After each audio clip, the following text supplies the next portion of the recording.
La course de relais est une activité collective et pourtant individuelle. D'après ce qu'on m'a dit, il s'agirait de courir, chacun son tour, et de parcourir une partie d'un tour. Comme cela se pratique généralement à 4, on dit qu'on part au quart de tour. Chacun passe tour à tour un bâton blanc que l'on nomme témoin.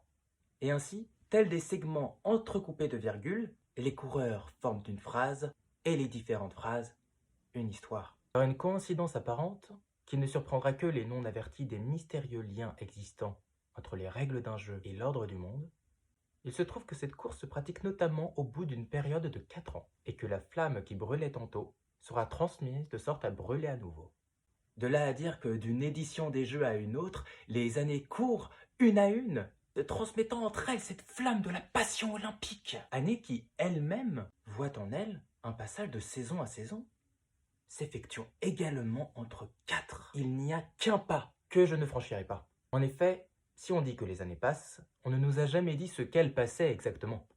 Ne soyons donc pas si prompts à trouver des réponses toutes faites. Ne nous précipitons pas dans la quête du sens. Ce n'est pas une course. Il est certain cependant que dans cet événement, il se déroule quelque chose de l'ordre de la transmission. Transmission entre sportifs, d'abord. D'une discipline à l'autre, et même lors d'une seule épreuve, l'attention du spectateur s'arrête et passe sur chacun.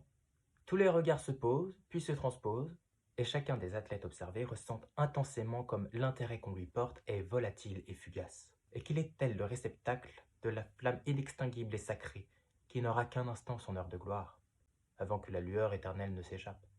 L'observateur attentif de cet événement et de tout ce qu'il charrie se demandera peut-être si lui-même n'a pas un témoin à transmettre, qui serait la vie, activité collective et individuelle s'il en est, et s'il ne devrait pas, pendant qu'il en est temps, témoigner de tout ceci. Finalement, cette image retransmise d'un passage de témoin n'est-elle pas elle-même témoignage d'une transmission que le sportif souhaite opérer?